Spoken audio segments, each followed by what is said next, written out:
కంచి కామాక్షి అమ్మవారి ఆశీస్సులతో జ్యోతిష్యాలయం. ప్రేమ సమస్యలు, పెళ్లి సమస్యలు, భార్యాభర్తల గొడవలు, గృహ సమస్యలు, కుటుంబ ఆర్థిక సమస్యలు, నరదృష్టి, నరకోశ సమస్యలు, సంతాన సమస్యలు, విద్య, ఉద్యోగం, వ్యాపారం, బాలగ్రహ పీడకలలు, వశీకరణ స్పెషలిస్ట్ రామరాజు. కాంటాక్ట్ 9390304692. అందరికీ నమస్కారం. ఏప్రిల్ 8వ తేదీన 1000 కోట్ల శక్తితో సూర్యగ్రహణం ఇంకా అమావాస్య రాబోతుంది. ఈ అమావాస్య తర్వాత తులారాశి వారికి అనుకుని గండం అనేది పొంచి ఉంది. జాగ్రత్త పడాలి. ముఖ్యంగా ఏప్రిల్ 8వ తేదీన 1000 కోట్ల శక్తితో సంభవించబోయే ఈ సూర్యగ్రహణం ఇంకా అమావాస్య తర్వాత నుంచి తులారాశి వారి యొక్క జీవితంలో కొన్ని కీలకమైన పరిణామాలు చోటు చేసుకోబోతున్నాయి. మరి అవి ఏంటి? ఇంకా ఈ రాశి వారు చేయవలసినటువంటి కొన్ని ముఖ్యమైన పరిహారాలు కూడా ఉన్నాయి. ఆ విషయాల సంగతి ఈరోజు మనం వీడియోలో క్లియర్గా తెలుసుకుందాం. అదేవిధంగా ఇప్పటి వరకు మీరు మా ఛానల్ను సబ్స్క్రైబ్ చేసుకున్నట్లయితే వెంటనే సబ్స్క్రైబ్ చేసుకొని పక్కనే ఉన్న బెల్ ఐకాన్ని ట్యాప్ చేసుకుంటే మేము అప్లోడ్ చేసే ప్రతి వీడియో మీకు నోటిఫికేషన్ రూపంలో వస్తుంది. ఇక మీరు చేసే ప్రతి ఒక్క లైక్ అండ్ షేర్ మాకెంతో సపోర్టివ్ మరియు ఎంకరేజింగ్గా ఉంటుంది. ఇక వీడియోలోకి వెళ్తే సూర్యగ్రహణానికి ప్రత్యేకమైన ప్రాముఖ్యత ఉంటుంది అన్న విషయం మనందరికీ తెలిసిందే. అయితే ఈ సూర్యగ్రహణం కారణంగా రాశి ఫలితాలలో కొన్ని అనుకూలంగా ఉంటే మరికొన్ని ప్రతికూలంగా ఉండేటటువంటి ప్రభావాలు కూడా ఉంటాయి. అయితే ఈ ఏడాది తొలి సూర్యగ్రహణం మన దేశంలో కనిపించదు. దీని ప్రభావం మన దేశంపై ఉండకపోవచ్చు అని కూడా జ్యోతిష శాస్త్ర నిపుణులు స్పష్టం చేస్తున్నారు. ఏప్రిల్ 8వ తేదీన తొలి సూర్యగ్రహణం ఏర్పడబోతుంది. ఈ సూర్యగ్రహణం తర్వాత నుంచి తులారాశి వారి యొక్క జీవితంలో కొన్ని ముఖ్యమైన సంఘటనలు చోటు చేసుకోబోతున్నాయి. అయితే రాబోయే మొదటి సూర్యగ్రహణం కారణంగా తులారాశి వారు ఊహించని విధంగా లాభపడిపోతున్నారు. ముఖ్యంగా అధికారుల నుంచి మంచి సపోర్ట్ అనేది లభిస్తుంది. అంతేకాకుండా వీరి టాలెంట్కి మంచి గుర్తింపు అనేది లభిస్తుంది. ఈ సమయంలో మీ ఆదాయం అనేది రెట్టింపవుతుంది. ముఖ్యంగా మీ బ్యాంక్ బ్యాలెన్స్ గణనీయంగా పెరుగుతుంది. మీ మనసు కూడా చాలా ప్రశాంతంగా ఉంటుంది. పెండింగ్లో ఉన్న పనులన్నీ కూడా పూర్తి చేసుకుంటారు. అంతేకాకుండా మీరు చేపట్టిన ప్రతి ఒక్క పనిని కూడా విజయవంతంగా పూర్తి చేసుకుంటారు. దీంతో పాటుగా తులారాశి వారి యొక్క జీవితంలో కొన్ని ముఖ్యమైన సంఘటనలు చోటు చేసుకోబోతున్నాయి. వాటిల్లో కెరీర్ పరంగా చూసుకున్నట్లయితే మీ కెరీర్ మీకు అనుకున్న విధంగా కొనసాగడానికి ఈ సమయం చాలా బాగా కలిసి వస్తుంది. అయితే కేతువు ఈ సమయంలో 12వ భావమైన కన్యా రాశిలో తమ సంచారాన్ని కొనసాగిస్తున్నాడు కాబట్టి మీకు చాలా అనుకూలమైన సమయంగా కనిపిస్తుంది. ముఖ్యంగా ఉద్యోగంలో అభివృద్ధితో పాటు మీ ఆలోచనలు మంచి ఫలితాలను ఇవ్వడం వల్ల మీరు పనిచేసే కార్యాలయంలో మీ స్థితి మెరుగ్గా ఉంటుంది.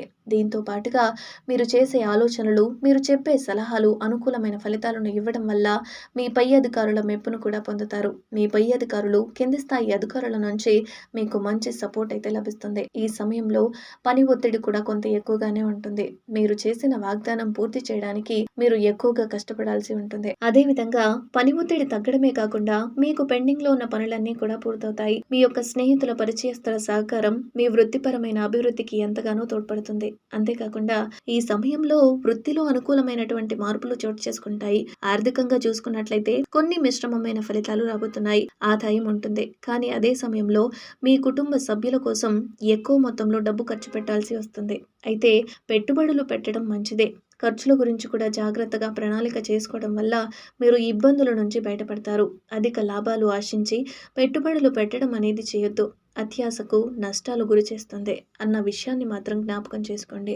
అత్యాశకు వెళితే అది మీకే నష్టాన్ని చేకూరుస్తుంది. ఇక స్థిరాస్తికి సంబంధించినటువంటి పెట్టుబడులు కానీ కొనుగోళ్లు కానీ అనుకూలమైన ఫలితాలను ఇవ్వవు. ఇక ఆరోగ్యపరంగా ఈ సమయం చాలా బాగుంటుంది. ముఖ్యంగా సూర్యగ్రహణం తర్వాత నుంచి మీరు సూర్యునికి నమస్కారాలు చేయడం, సూర్యునికి ప్రతిరోజు లేదంటే ఆదివారం పూట నీటిని ఆర్గంగా సమర్పించండి. దీనివల్ల మంచి శుభం కలుగుతుంది. దీంతో పాటుగా ఆదిత్య హృదయ స్తోత్రం చదువుకోవడం వల్ల మీరు ఎంత బాగానో కలిసి వస్తుంది. ఇక డ్రైవింగ్ చేసే సమయంలో జాగ్రత్తగా ఉండాలి. మీకు సాధారణంగా ఆకస్మికంగా ఈ విధంగా జరిగే అవకాశం కనిపిస్తుంది కాబట్టి మరింత జాగ్రత్తలు తీసుకోవాలి. మిశ్రమమైన ఫలితాలు కనిపిస్తున్నాయి. ముఖ్యంగా మీ జీవిత భాగస్వామికి మంచి ఆర్థిక పురోగతి ఉంటుంది. జీవితంలో మీ జీవిత భాగస్వామికి ఉద్యోగం రావడం వల్ల కానీ, వృత్తిని అభివృద్ధి చేసుకోవడం వల్ల కానీ, మీ యొక్క పిల్లల చదువులోనూ ఇంకా ఇతర రంగాలలోనూ రాణించుకుంటారు. మంచి విజయాలను సాధించవచ్చు. పంచుకుంటారు. ఆనందాన్ని, సంతృప్తిని మీకు అందిస్తాయి. ఇక మీ తోబుట్టువులు, బంధువుల సహకారంతో స్థిరాస్తికి సంబంధించిన వ్యవహారాలు పూర్తి చేసుకుంటారు. వ్యాపారంలో ఉన్నవారికి వ్యాపారంలో అనూహ్యంగా మంచి పురోభివృద్ధి అనేది ఖచ్చితంగా కలుగుతుంది. మీ ప్రస్తుత వ్యాపారంలో కొత్త వ్యాపారాన్ని ప్రారంభించాలని కానీ, విస్తరణ ప్రారంభించాలని కానీ అనుకున్నట్లయితే ఖచ్చితంగా ఈ సూర్యగ్రహణం తర్వాత చాలా మంచిగా కనిపిస్తుంది. ఇక విద్యార్థులకు చూసుకున్నట్లయితే తమ పరీక్షల్లో బాగా రాణించేటటువంటి సమయం ఎక్కువగా కనిపిస్తుంది. ఉన్నత విద్యలో కొన్ని ఆటంకాలు ఉన్నా కూడా వాటిని మీరు ఎంతో జాగ్రత్తగా పరిష్కరించుకునేటటువంటి మార్గంలో వెళ్ళాలి. అయితే మీరు ఈ విషయంలో ఆశించిన ఫలితాలను సాధించడానికి కృషి చేయాల్సి ఉంటుంది. ఈ ఆటంకాల్లో చాలా వరకు తొందరపాటుతనం వల్ల కానీ, నిర్లక్ష్యం కారణంగా కానీ మీకు నష్టం అనేది వాటిల్లుతుంది. కాబట్టి వాటిని ఎక్కువగా దరికి రానివ్వకండి. ఉన్నత విద్య విషయంలో కానీ, విదేశాల్లో చదువు కోసం కానీ, అడ్మిషన్ విషయంలో కానీ ఆటంకాలు ఏర్పడితే కనుక బుధుడికి తగిన పరిష్కారాలు చేసుకోండి. దీనివల్ల ఆ సమస్య నుండి మీకు పరిష్కారం అనేది లభిస్తుంది. అంతేకాకుండా మీరు చేపట్టే ప్రతి పని కూడా విజయవంతంగా ముందుకు వెళ్ళాలి అంటే ప్రతిరోజు ఉదయాన్నే సూర్యుడికి నమస్కారం చేసుకోండి. ఈ విధంగా సూర్యుడికి నమస్కారం చేసుకోవడం ద్వారా మీకు శుభం అనేది కలుగుతుంది. లక్ష్మీదేవికి సాయంత్రపు వేళల్లో, ముఖ్యంగా అమావాస్య గడియల్లో ఉన్నటువంటి ఈ సమయంలో మీరు లక్ష్మీదేవికి సాయంత్రం వేళ అంటే 6 గంటలు దాటిన తరువాత చేయడం వల్ల, ఆ పూజ చేయడం వల్ల విశేషమైనటువంటి ప్రయోజనం అనేది కనిపిస్తుంది. కాబట్టి ఇదే రోజున సూర్యగ్రహణంతో పాటుగా ఇంకా మనకి అమావాస్య గడియలు కూడా ఉన్నాయి. కాబట్టి ఈ రోజున మీరు ఈ విధంగా లక్ష్మీదేవికి పూజ చేయడం వల్ల మీకు విశేషమైనటువంటి పరిహారం అనేది లభిస్తుంది. లేదు అనుకుంటే మీకు సాధారణంగా శుక్రవారం పూటైనా సరే లక్ష్మీదేవికి, అమ్మవారికి పూజను చేసుకోండి. ముఖ్యంగా విద్యార్థులకు మంచి సమయంగా కనిపిస్తుంది.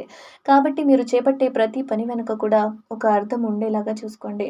ఇక ఈ విధంగా ఉండడం వల్ల ఏంటంటే మీరు ఖచ్చితంగా మీ జీవితంతో పాటు అంటే మీ యొక్క కెరీర్ విషయంలో కూడా, చదువు విషయంలో కూడా ముందుకు సాగిపోతారు. అంతేకాకుండా మీరు ఏ కోర్సులో అయితే చదవాలని ఆశపడుతున్నారో ఆ కోర్సులో మీరు చదివి ముందుకు వెళ్తారు. కాబట్టి ఈ విషయంలో ఏమాత్రం అజాగ్రత్తగా ఉండకండి. చాలా జాగ్రత్తగా దీనికి సంబంధించినటువంటి పనులు పూర్తి చేసుకోవడం చేయండి. ఈ విధంగా ముందుకు వెళ్తే గనక మీకు విశేషమైన ప్రయోజనాలు కలుగుతాయి. దీంతో పాటుగా తులారాశి వారికి సూర్యగ్రహణం తర్వాత నుంచి ప్రతిరోజు లేదంటే కనీసం ఆదివారాల సమయంలోనైనా మీరు ఈ విధంగా సూర్యునికి నీటిని ఆర్ఘంగా సమర్పించండి.